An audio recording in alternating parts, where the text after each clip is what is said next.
And we'll get started. Hello, everybody. My name is Yong Tran. I am the Programs Associate at National ACE, which is the National Asian Pacific Islander American Chamber of Commerce and Entrepreneurship.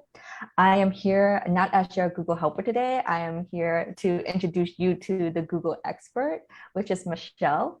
And we will be covering the webinar on how to best use Google Analytics. After the webinar, we will also have a Q&A to just answer any questions you may have directly to Michelle because she has, well, actually, she'll get into her background in a little bit, and then you'll know exactly what she's able to offer you today. But go ahead, Michelle, if you want to introduce yourself. Yeah, hi, thank you. As you said, my name's Michelle. I work at Google. I have been at Google for about 4 years. Right now I work as an administrative business partner in Google Cloud Sales, but before that I was working in Google Ads with small businesses, helping them get their business on Google Ads and then make their account best fit for advertising for their right customers.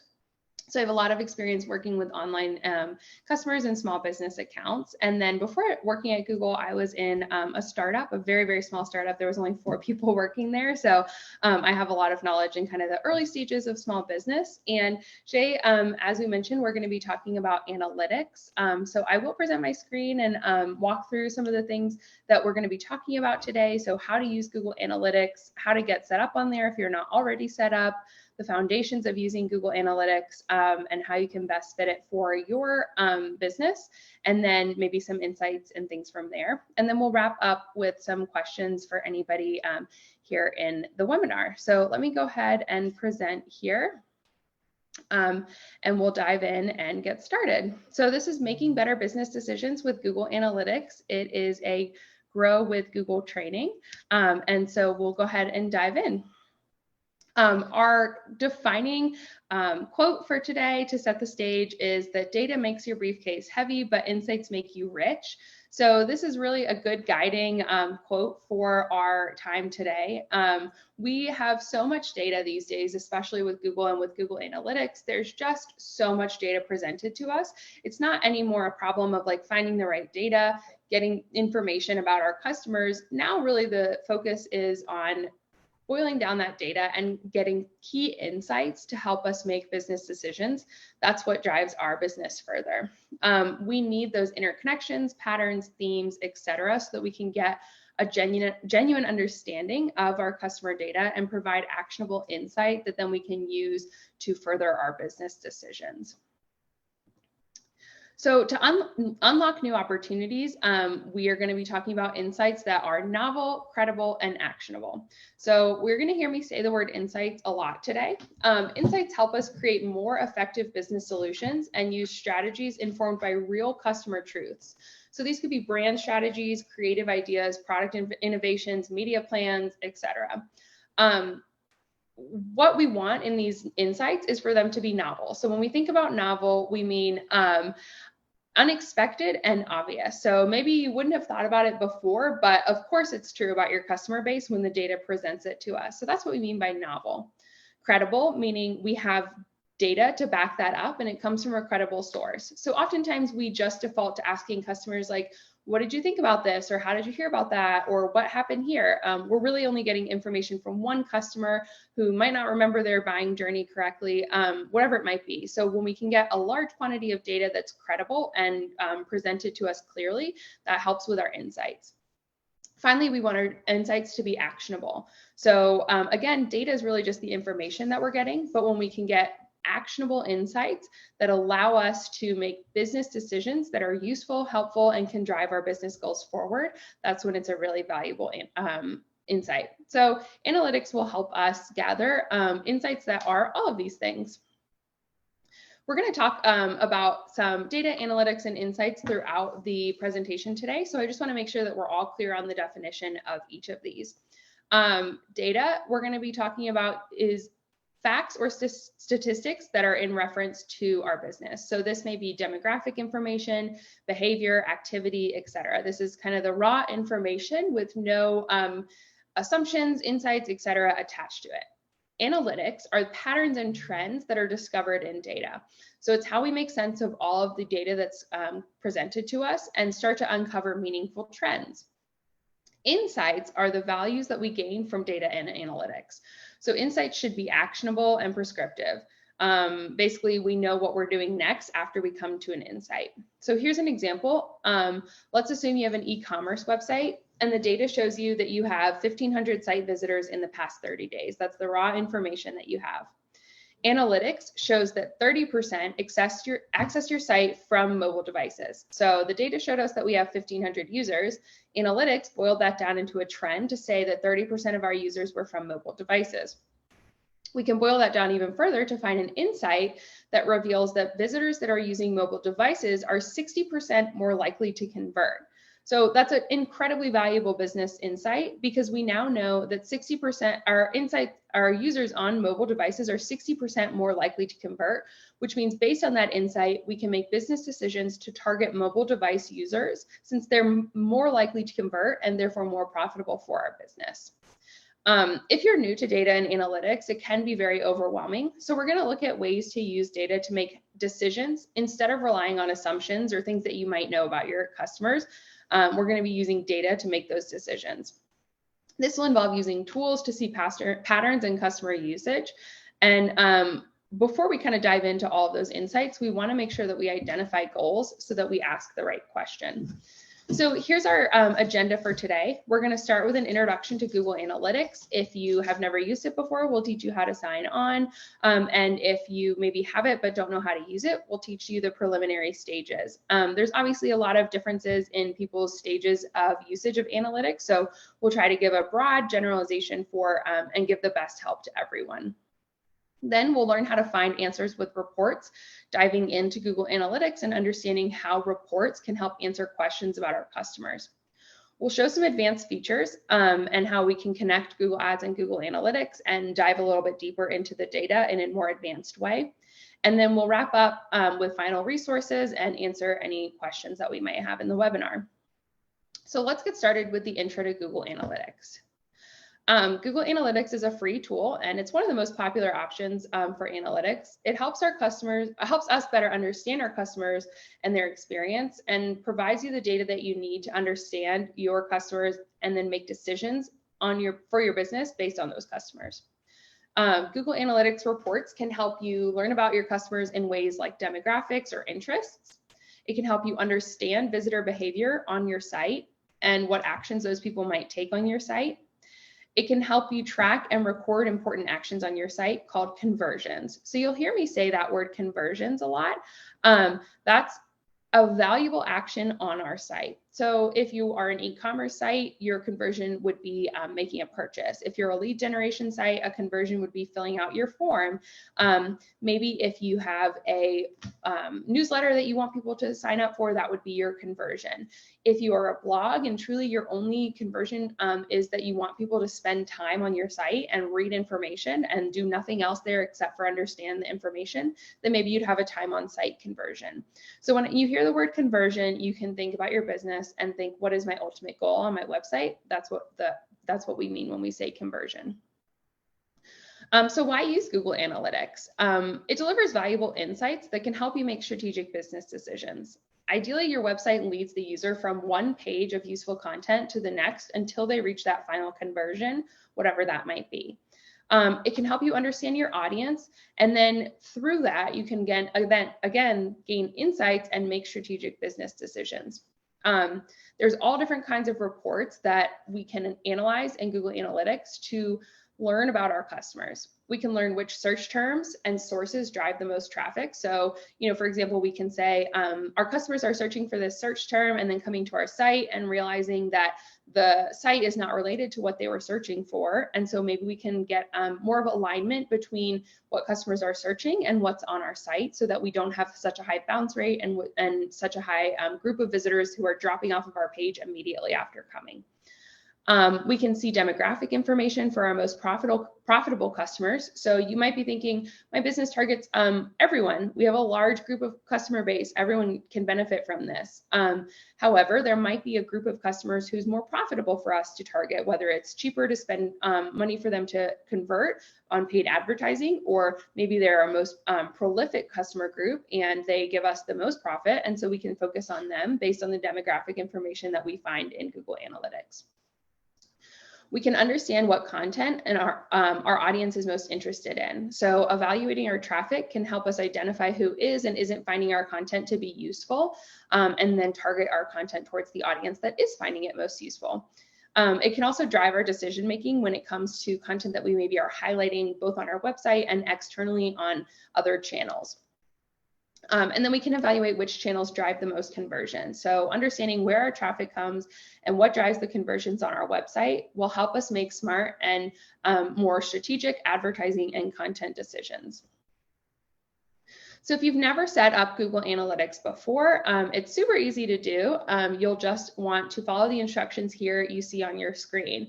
You can go g.co/Google Analytics. And then to get an account, you just start for free. You'll set up a property in your analytics account and add your business and your website to that. Now, if you have a Google Analytics account, but you've never used it before, you can also go ahead and log in, and we'll talk a little bit about the preliminary steps to getting started in there and understanding the reports and all of that. So again, g.co/analytics will help you get where you need to go.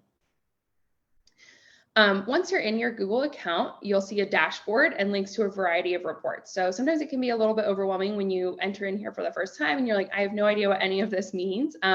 Hopefully today we'll be able to give you some basics to get the ball rolling for you. Reporting, which is this first thing that you see on your screen, lets you visualize data about your users and their behavior across your website.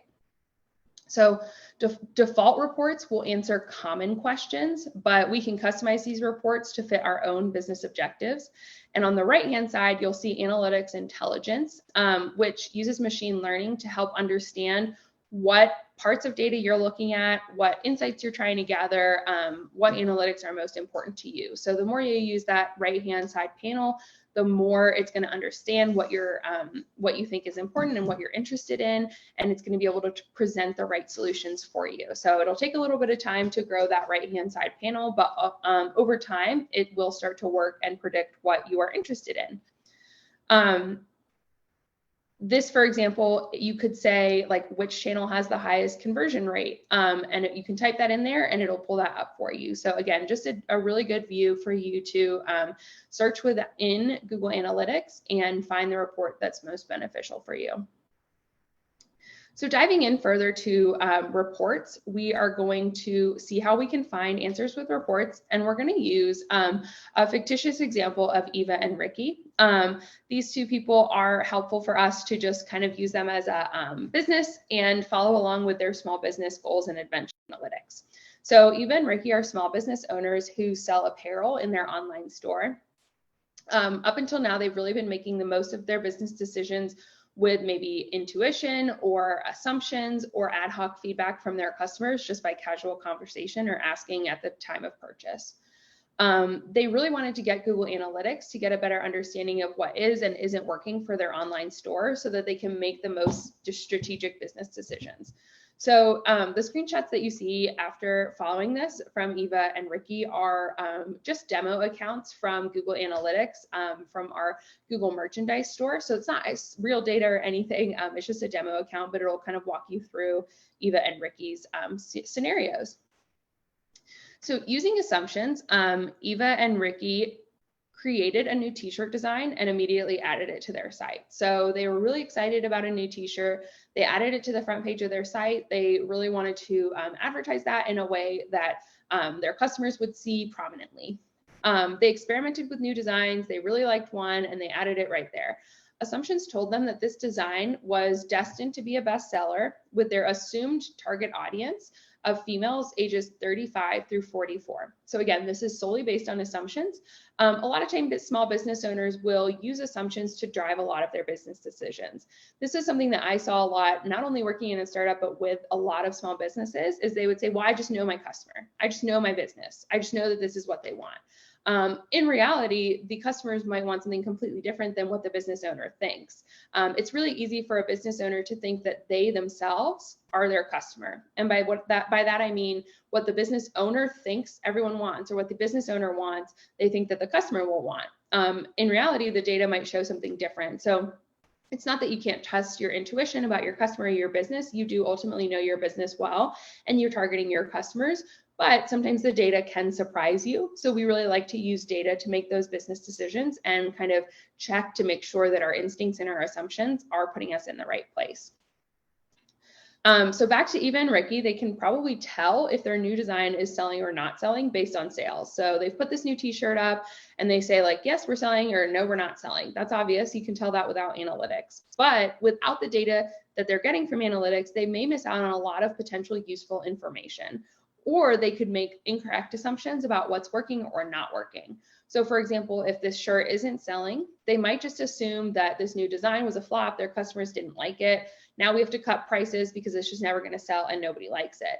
Then they've cut prices, decreased profit, and they're losing out on opportunity and profit, which ultimately could have just been because they didn't have the right targeting. Without collecting data, they can't really know for sure what happened or what didn't happen on their website or with their customers. So this is where Google Analytics can help, and Eva and Ricky can pull data to learn more about their site, their visitors, and what might actually be happening.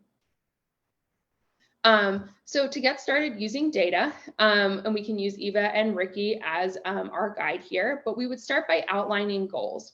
So step one is outlining goals, which are the most important customer actions that you care about.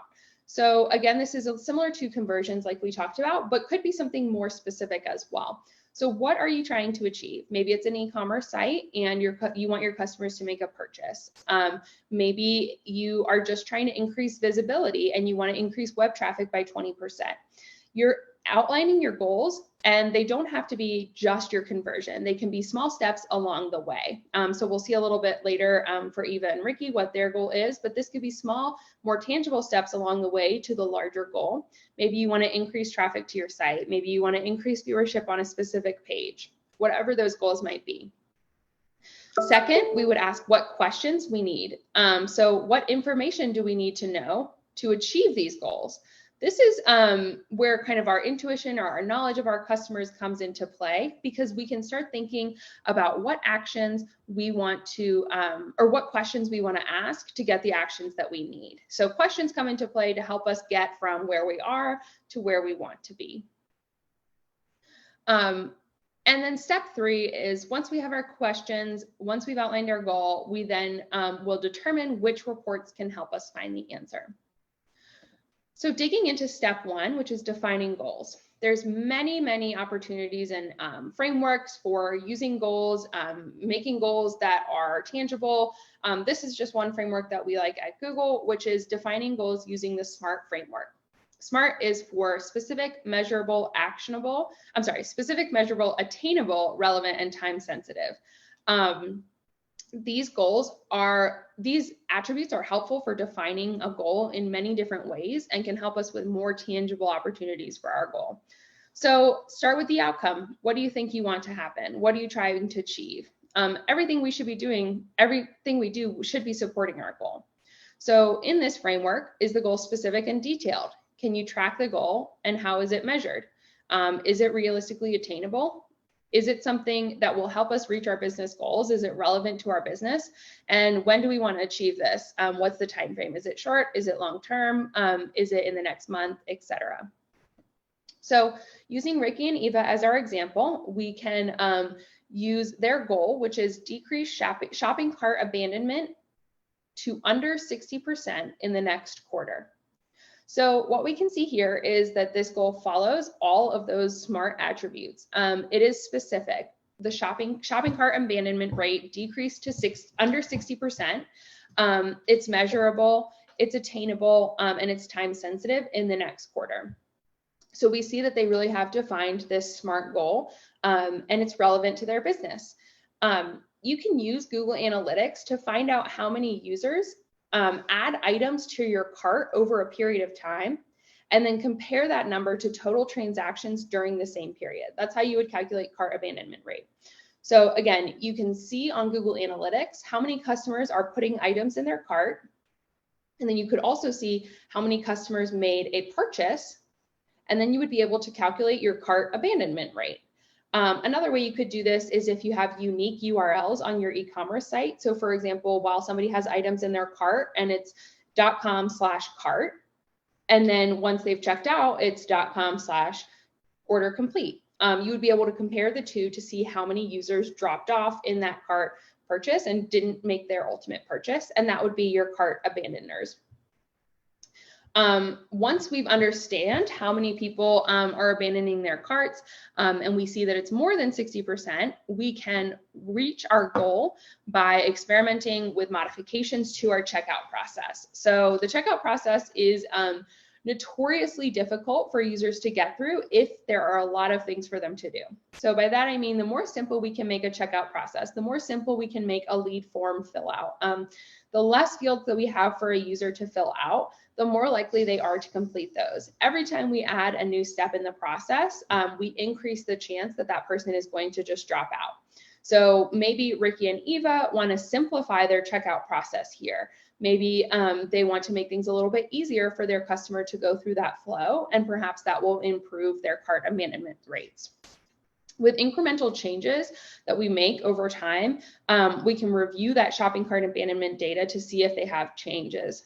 And we might learn that by simplifying the site, reducing the number of steps, improving the load time for the website, they may be able to see those improvements and that lower abandonment rate. So this is just one example of how you can use Google Analytics to track and measure goals at a high level. Your unique goals will depend on your individual business. So if it's online orders, if it's lead generation, if it's user engagement, whatever makes sense for you and your business. So speaking of you and your business, I'd love for you to just take a minute and think about, maybe write down, what are your own goals? Keep in mind that you can refer to these like throughout the workshop as we're talking about things, but some of your unique business goals might be leads, appointments, sales, phone calls, foot traffic, downloads, time on site, whatever it might be. These are also considered conversions, but again, don't have to be the only conversion. So it doesn't have to be that your final conversion is to make a purchase. Maybe you have goals for yourself across the way, just like Ricky and Eva did. Now, once you've thought a little bit more about your individual goal, let's go back to our framework here and let's analyze your goal to see if it is a SMART goal. So in the first step, maybe your goal is to increase web traffic by 20%. You want to ask yourself, can this be any more specific? Could I increase my web traffic from mobile devices, etc.? So can you make your unique goal any more specific? Can you make your goal any more measurable? Are you able to track and measure and say, yes, this was successful and we achieved it, or no, this wasn't successful and we didn't achieve it? So that might be by adding a percentage to your goal, or by adding a certain level of achievement or a metric that knows that, yes, we got the job done. Is it attainable? Is it something that is out of reach for your business as it is right now? Maybe you make it a longer term goal. Make sure it's something that you can reach, but it might be a little bit of like a stretch for you. You don't want to set a goal that you are going to reach right away in a day or two. You want to set it to be like a strong goal that will grow yourself and your business, but is attainable. Is it relevant? Does it matter to your business? So if you're focusing on purchases and your goal is just to have a user sign up for a newsletter or anything like that, that might not be relevant to your ultimate goal or your ultimate conversion. So make sure it's not only relevant to you and your business, but to the success of your business and the profit. And finally, is it time sensitive? So have you attached an appropriate timeline to that? This might be short term, it might be long term, just like Ricky and Eva, it was over a quarter or 3 months. Making sure we attach that time sensitive nature will allow us to follow our goal over a specific amount of time. So we've finished with step 1, which is defining our goals. we're going to move on to step 2, which is asking the right questions. So here are some types of questions, and then we'll look at examples of questions to help you get the answers that you need. The framework that you see represents stages of a business relationship with customers. So reach is all the way at the top of the funnel, bringing customers in and finding out who our audience is, while sustain is all the way at the bottom of the funnel. So we'll talk about each of them a little bit more. So reaching customers with methods like advertising, organic search, social media, offline promotions. After they arrive, we engage them. So can they find what they're looking for? Then we think about conversions. Again, those goals that we have that we want a customer to complete on our website.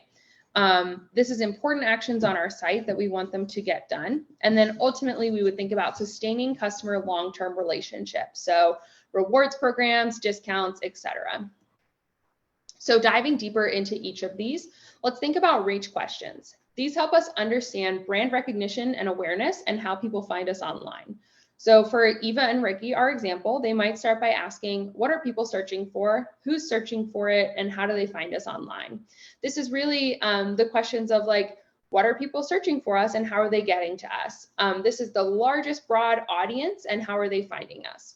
These questions are important because if potential customers can't find a business online, then they can't place the orders. So this is kind of step 1 in the funnel or the buying process or whatever process you might have. Based on what we learn, we might find clues that lead us to examine our website, our communication strategy, our online presence outside of our website, whatever that might be. So understanding reach is really the fundamental first step in asking questions about reach is the fundamental first step of understanding our customers and their journey to us. Next, we move to engagement, and the reports that we have in analytics help us answer the questions around engagement. So engagement questions involve discovering how or if people find what is on our site as valuable to them and if they interact with it. So for example, do they navigate to more than one page on our website? Do they watch our videos? Do they search for things on our site? Do they download PDF-specific sheets? People put things on their website thinking that it's like useful and beneficial, but then maybe when you check analytics, you realize that customers are not interacting with it in the way that you thought. So analytics can really help us with the engagement portion of our site to understand if users are flowing with our website the way that we intend them to and the way that's most fit for them and for our ultimate goal. So thinking about Eva and Ricky, they could say like, can people find our products easily? Do people create accounts or check out? Do people download coupons, etc.? So understanding how our customers are interacting with our website. So now we have all of these customers reaching our website. Now they've engaged with our website and created actions. And we finally think after that about conversions. So conversions turn site visitors into paying customers or into lead forms, etc. So convert questions help us figure out how somebody converts or if somebody converts or what happened in the process for them to not convert. Once people find us online, do they take further action or do they just kind of dance around our website and then disappear? Do they make a purchase? Do they sign up for a newsletter? Do they schedule an appointment, etc.? Which channels are most effective? Which channels brought the most conversion? So for example, like we talked about previously, we can see like 60% of our users converted from mobile. We would be able to see that in analytics. Do different call to actions impact sales? For Eva and Ricky, conversion questions might be, is it easy to order from the online store? How can it be improved? What social media channels drive the most sales? Should efforts be ramped up or scaled down? Or do coupons help increase orders, or what types of orders are most effective? So we've reached our customers, they've engaged with our website, maybe they finally converted. And lastly, we want to convince customers to become loyal, long-term customers who interact with our business on multiple occasions, if that fits our business, and or advocate to others over time. So sustainability questions help us understand what our customers say about us online and with others. Do they like our products and services? What do they wish we did better? Do customers leave positive or negative reviews? For example, with Eva and Ricky, they might ask, what are people saying about our business online? Other sustainable questions might be, if a customer bought a shirt with a specific design, would they be interested in other products like that? Would they be interested in different colors of the same shirt? Are they loyal repeat customers, and how could they be rewarded if such? Are people writing online reviews, and where are those being published, and what is the tone of those reviews? So these are questions that reach longer term to maintain a consistent long-term customer base. So once we've started mapping our questions that we have, it's time to move to step 3, which is example reports. This is where we're going to dive deeper into the Google Analytics tool, and you'll see screenshots from Analytics here in my presentation.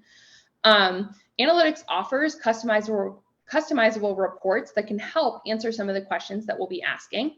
And we're going to introduce 6 report categories to help us get started. So you see those here: real time, what's happening now; acquisition, where do they come from; engagement, how are they interacting; monetization, what are they purchasing; retention, how frequently do they engage; or demographics, who are they. So first, we're going to start with real-time reports. And this is, again, a screenshot from a Google Analytics account, but you'll see something in your account that might look a little bit different. Real-time reports let us monitor activities on our site immediately as it's happening. So this information, you might see like number of users present during the last 30 minutes, users by source or medium or campaign. So for example, where your users are coming from and how they got to you. Users or new users by audience or demographic. Users by page title or events, so what they're doing on your website, and conversions, if there are any people converting real time. You might be wondering, like, why is a real-time report beneficial for me?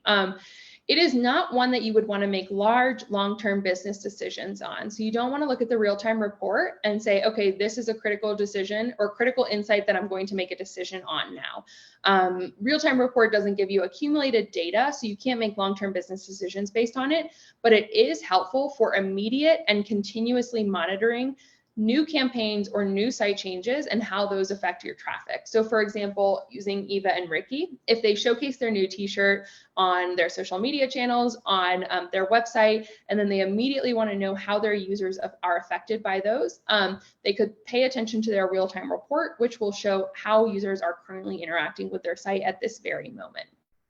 For you and your unique business, you could see real-time reports to gauge the impact of like a large media campaign, maybe a newsletter, et cetera, to see how then users are responding immediately to the effects of that. Next, we think about acquisition. So this is another Google Analytics report, and it will show data about how users arrive on our website or our mobile app. So this can help develop an understanding of how users are finding our site. So remember, we think about that reach question.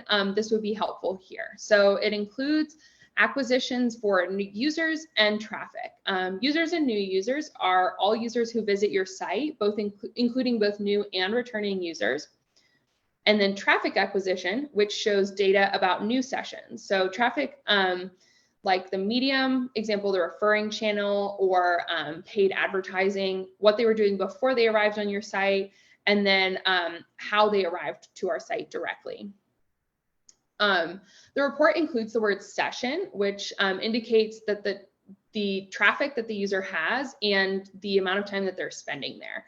So this information can help you understand the effectiveness of your marketing efforts. So maybe you have different marketing channels and you want to know which ones are most effective for your business. You would find that in the acquisition report. So you're easily able to see organic search and how many users it's bringing versus maybe cost per click and paid advertising. So you can see those here in the acquisition report. How did people find you? Engagement is our next report that you can find in the Google Analytics account. The engagement report helps you measure user interactions on your website. So again, we're past the reach section. Users have found us now. We're diving into that engagement section where users are interacting with our site. We can measure when users check an account balance, scroll down a page slowly, which would indicate that they're reading. Maybe view product details or spend time on a page, watch an informational video, etc. Engaged sessions, which you see on the screen here, are a collection of events that a user triggers within a time frame. So an engaged session would be different than any other session. Engaged session tells us that it's longer than 10 seconds, has more than one conversion event, or has 2 or more page views.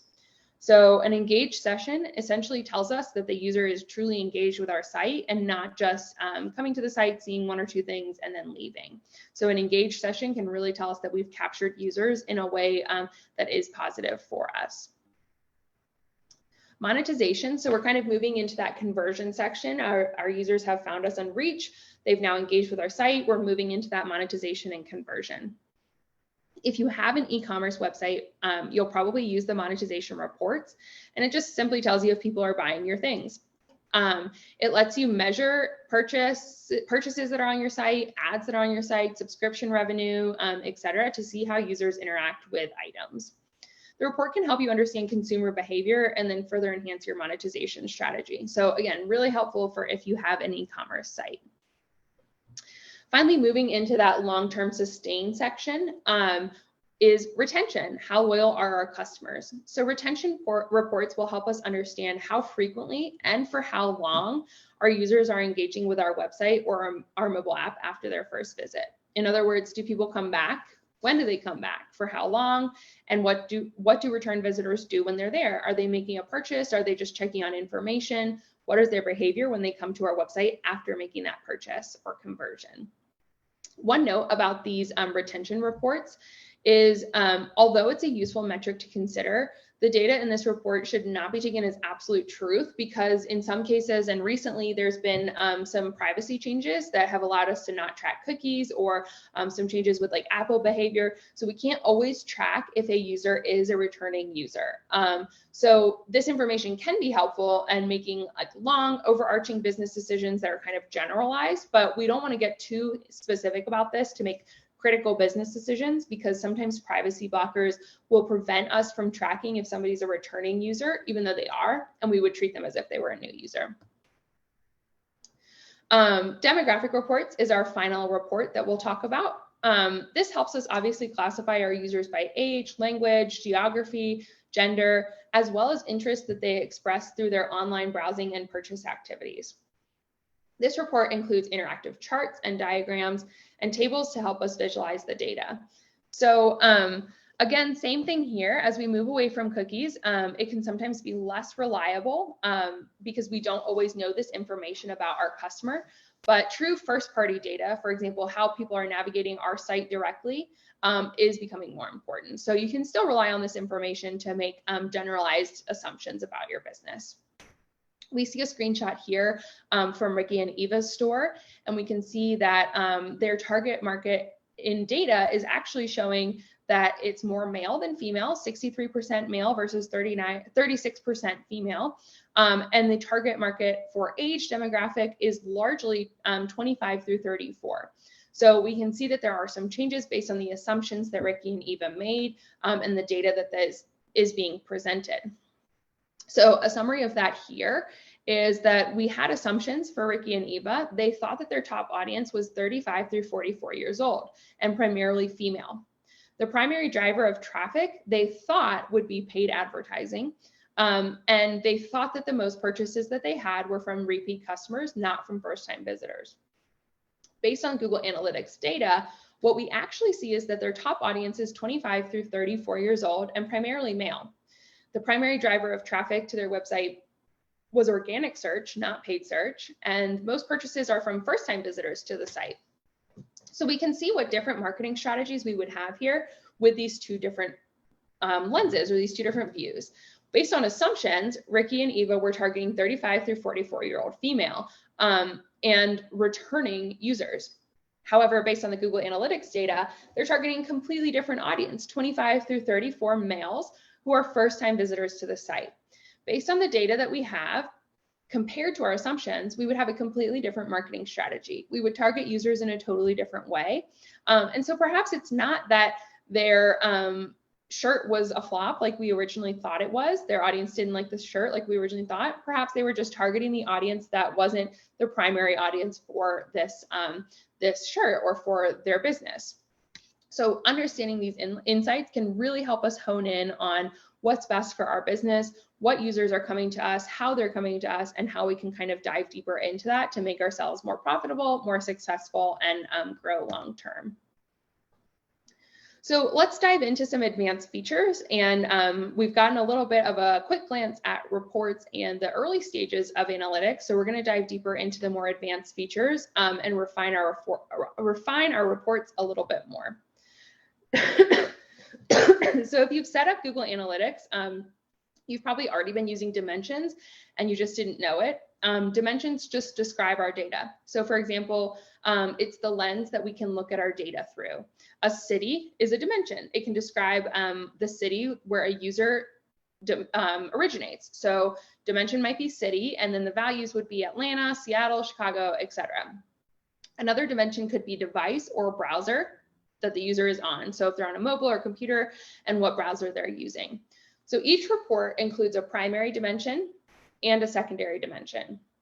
You don't have to always add a secondary dimension, but it can allow us to further analyze or refine the data even more. So in this example, it would allow us to layer two different sets of data to get a more refined response. So for example, we may be able to say, we want to only look at primary dimension city, and then layer on a second dimension like browser. So we could say users in New York who are using this browser. Or users in New York who are accessing our site from mobile. So it just allows us a deeper view of different subsets of data for our customer base based on multiple different sections. So using a secondary dimension in the report is helpful for you, again, if you want to look at a customer through multiple different lenses or further refine a specific customer marketing strategy. Secondary dimensions let us kind of limit the data in a more concise way so that we can kind of look at the data under a more specific lens. So when you're in analytics, you just look for that plus symbol at the top of each table of data, and then you can expand from there to add the secondary dimension. Segments is another advanced feature that we can talk a little bit about. This is another way to interpret reports that we have in analytics. It helps us analyze and understand the trends of our business by setting up subsets of our data. So we can use them to isolate data, analyze performance, and respond to the trends that we see. For example, Eva and Ricky might want to see if visitors from a particular country buy their t-shirt. So now they're not only seeing people who purchased, but people who purchased from this particular country. They would use the segment overlap technique, and that's accessible from the Explorations tab in Analytics, to compare up to 3 user segments to see how those segments overlap with each other. For example, they might want to know users from a specific country, that would be segment 1, users that buy t-shirts, segment 2, and then users that are on mobile devices, segment 3. So digging into segments can help us uncover the insights we're looking for, which are, remember, novel, credible, and actionable, so that we can then unlock new opportunities. Let's talk a little bit about using Google Analytics and Google Ads. So you might have both of these, you might only have one. If you're using paid search on Google Ads, you might not have unlocked Google Analytics potential, or maybe you're just using Analytics and you've been curious about implementing Google Ads. Google Ads is a really powerful tool, and you can kind of communicate Google Analytics and Google Ads so that they benefit from the advantages of both. First, you can learn what happens after a user clicks your ad. So when a user clicks on your ad in Google Ads, that information can then come over to Google Analytics so that you can understand visitor behavior, specifically paid visitor behavior, and help you learn what's working or what might need to be improved to optimize your advertising campaigns. You can also look at this in Analytics as the whole picture. So in Google Ads, you'll only be able to see just your Google Ads data, your paid search data, but in Analytics, you can see that paid search data against organic search data. So you'd be able to look at the whole picture.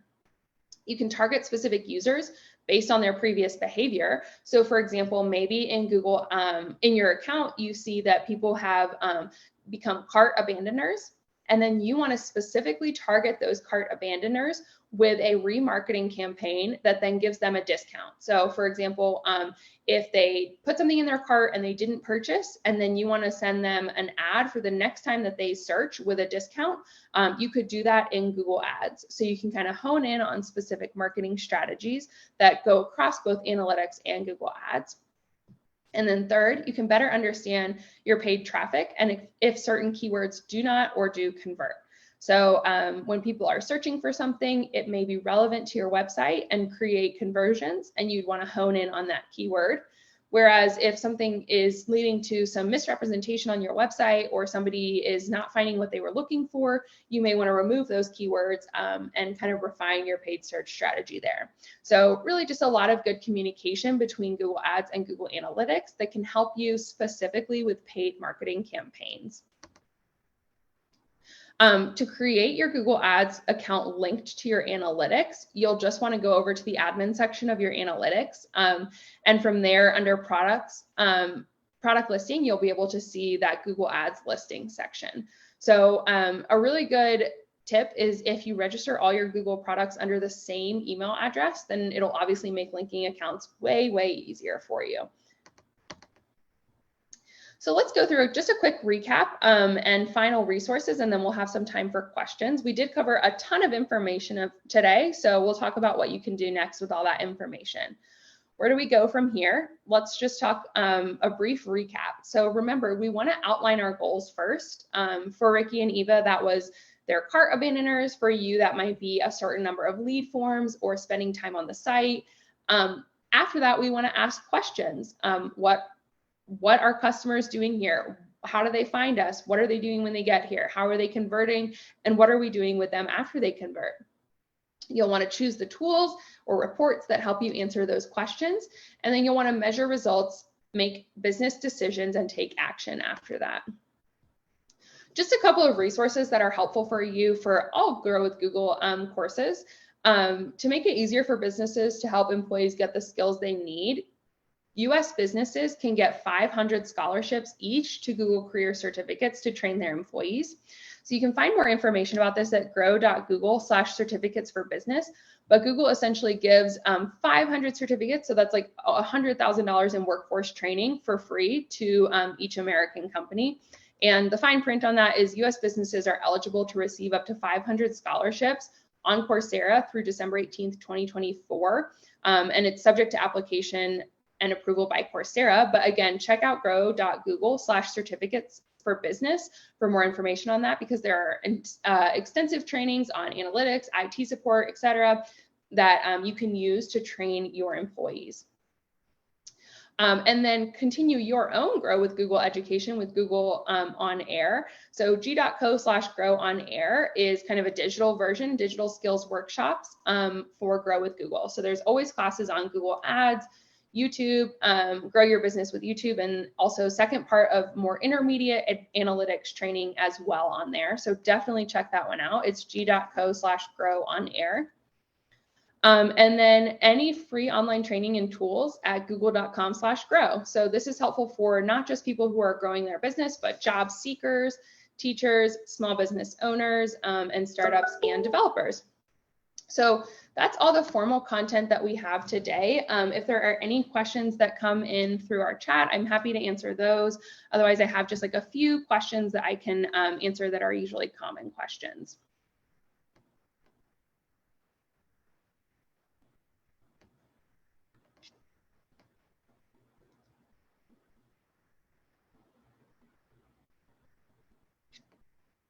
So if anybody has any questions, feel free to submit them from our webinar in the chat. In the meantime, I'll go over some general questions that we typically get. One that we often have is like, I'm not very tech savvy. I set up Google Analytics, but no data is showing.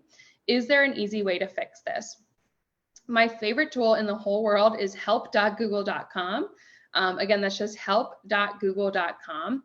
From there, you can look directly for the analytics tool. So there'll be a wide variety of Google tools on there. It's a help center for all Google tools. You'll just scroll down to the bottom and click on analytics. And from there, you can search for your problem. So I would actually just type this question right in the search bar that says like no data showing up, and it will actually come up with a tag set up for you and troubleshooting why you're not getting that data.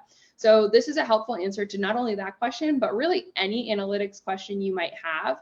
Help.google.com. You can type anything right there in the search bar, and it will usually provide great information for you. Another question we often get is like, how many months should I wait for data to collect before I start analyzing and making insights? What should I do in the meantime while I'm kind of waiting for that data to collect? This is a really good question. I think we want to make business decisions that are based on longer term trends. So we wouldn't want to make a business decision that is just based on real-time data or maybe a one-day feedback, et cetera, unless it's really tangible to a specific campaign. I recommend at minimum 2 weeks data. I would say no less than 2 weeks. I really like 1 month as my minimum, unless I have to stretch for that 2 weeks. And then really a comfortable amount of data would be more like 3 months or 1 quarter.